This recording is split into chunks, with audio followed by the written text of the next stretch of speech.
नमस्कार, मी नीलम थोरात पुन्हा एकदा व्हिडिओमध्ये तुमचं स्वागत करते। तर आज मी तुमच्यासोबत शेअर करणार आहे मी माझ्या केसांची काळजी कशी घेते।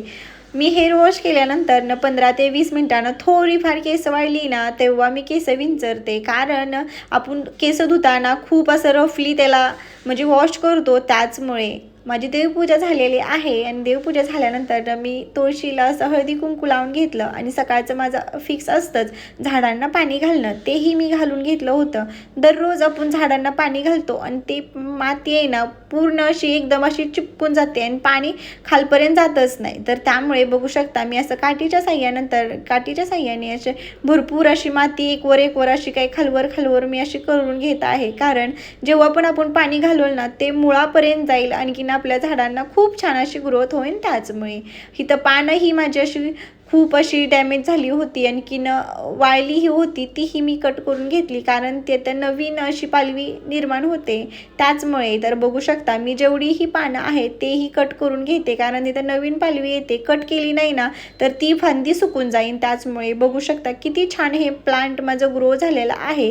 मी पावसाळ्यात हे प्लांट लावलं होतं आणि आता थंडीचा सीझन आहे, त्यामुळे खूप छान अशी झाडं ग्रोथ होत आहेत। तुम्हीही आता नक्की ट्राय करू शकता, झाडे लावली तर खूप छान येतील, कारण आता थंडीचा मोसम आहे, जास्त असं कडाक्याचं ऊन नसतं। त्याचमुळे खूप छान झाडांना पालवी फुटते। तर तुम्हीही आता प्लांट लावलं तरी खूप छान। आणि खत म्हणजे बाहेरूनच मी आणते, घरात अजून काही मी ट्राय केलेलं नाही आहे। मी सगळ्या झाडांना असं करून घेतलं, बघू शकता। आणखीन हे कोरफड तर मला लागतेच, म्हणून मी घरीच लावलेले आहे, कारण घरी लावल्यानंतर खूप छान येते। आणखीन आपल्या घरालाही खूप संरक्षण होतं ह्या प्लॅन्टचं। बघू शकता हे किती छान गुलाब आलेलं आहे। आणलं तेव्हा खूप छोटंसं होतं आणि आता किती छान असं ग्रो झालेलं आहे, बघू शकता। आणि हे मनी प्लॅन्ट मी लावलं तेव्हा खूप छोटंसं होतं, त्याची नीट काळजी घेतली ना तर खूप छान असं ग्रोही होतं। मी एकाच कुंडीमध्ये लावलेलं आहे, आणखीन आहे त्यामध्येही लावून घेतलेलं आहे। आणि हे गॅलरीत खूप छान हे म्हणजे फुलांचं झाड आहे, वेल म्हणू शकता। खूप छान त्याला ग्रो फुटते, त्याची काळजीही नीट घ्यावी लागते, बघू शकता। खूप छान त्याचा वासही येतो। मी आज तुम्हाला शेअर करणार आहे की मी माझ्या केसांची काळजी कशी घेते, हे तुमच्यासोबत मी शेअर करणार आहे। घरगुती पद्धतीने ही खूप छान अशी केसांची काळजी घेता येते। मी कशा पद्धतीने केसांची काळजी घेते हे आज मी तुमच्यासोबत शेअर करते। की मी हेअर वॉश करताना हेअर ऑइलिंग भरपूर लावून घेते, कारण केसांना ऑइलची गरज असते, त्याच्यातून भासून जाते।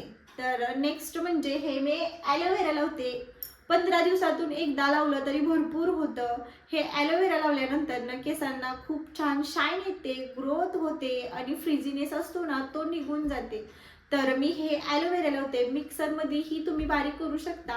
म्हणजे आपल्याला जेव्हाही हेअर वॉश करायचं असेल त्याच्या अर्धा तास तुम्ही लावून ठेवू शकता, खूप छान इफेक्टिव्ह आहे, तुम्ही नक्कीच ट्राय करू शकता। नंतर ही आपल्याला केसांना ही मास्कची गरज असते, हेअर मास्कची गरज असते, तर ते तुम्ही जवसचा मास्क लावू शकता। जवस हे तुम्हाला माहितच असेल, ते मस्त असं पाण्यामध्ये उकळून घ्यायचं, 5-10 मिनिटं ठेवल्यानंतर ते गाळून घ्यायचं आणखी केसांना लावायचं। हे खूप इफेक्टिव्ह आहे, तुम्हाला मी मिनी ब्लॉग ही मध्ये शेअर केलेला आहे।